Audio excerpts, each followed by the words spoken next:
इस बात पर सभी दादाजी से क्षमा मांगते हैं और भविष्य में शिकायत का अवसर न देने का विश्वास दिलाते हैं। दादा को अपार संतोष होता है और यहीं पर एकांकी का दूसरा दृश्य समाप्त हो जाता है। तीसरे दृश्य का प्रारंभ रामदेव में बेला के स्वगत कथन से होता है। वो अपने ससुराल के लोगों के स्वभाव में हुए परिवर्तन से आश्चर्यचकित है कि अचानक सब मुझसे ऐसा व्यवहार क्यों कर रहे हैं।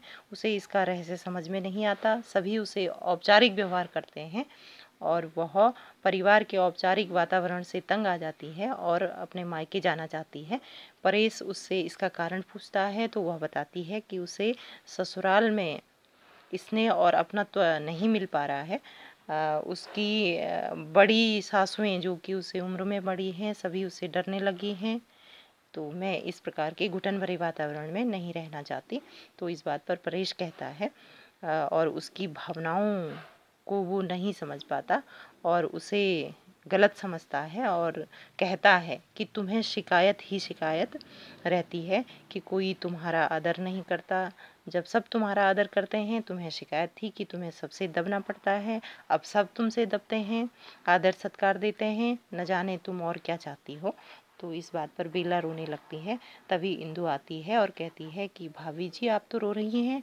तो बेला कहती है कि इंदु परमात्मा के लिए मुझे जी जी करके न बुलाया करो। तो इंदु बताती है कि दादाजी ने इस प्रकार बोलने का आदेश दिया है और दादाजी द्वारा जो भी आदेश दिया गया है सब उसका पालन कर रहे हैं। और तो बेला को इस बात का पता चल जाता है। बेला पारिवारिक सदस्यों के परिवर्तित व्यवहार का रहस्य जान जाती है और बेला सोचती है कि सबको उसने कितना गलत समझा था और परिवार मानो कि जो एक परिवार है, परिवार में वह परिवार का सदस्य न रह करके बल्कि बाहरी वह अपने मानने को लगी थी। तो परिवार वालों की इस व्यवहार से परिवारजनों के प्रति उसकी आत्मीयता और भी बढ़ जाती है और आग्रह करके वह इंदु के साथ मिलकर कपड़े धोने लगती है, काम करने लगती है। तभी अचानक दादाजी वहाँ आ जाते हैं।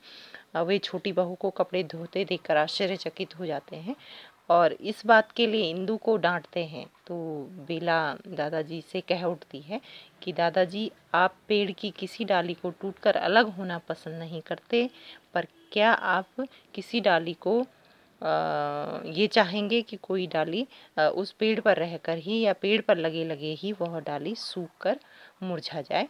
तो दादाजी को अपनी भूल का एहसास होता है और वे बेला की बात का कोई उत्तर न देकर चुप हो जाते हैं और उनके अचानक से उनके हुक्के की गुड़गुड़ाहट भी बंद हो जाती है और यहीं पर पटाक्षेप के साथ एकांकी समाप्त हो जाता है।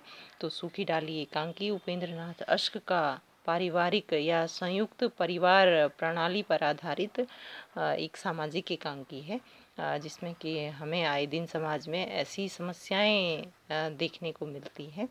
तो thank you so much. I hope कि आपकी समझ में आ गया होगा। इसके साथ ही पीडीएफ बनाकर भी मैं आपको भेज रही हूँ। तो थैंक यू सो मच।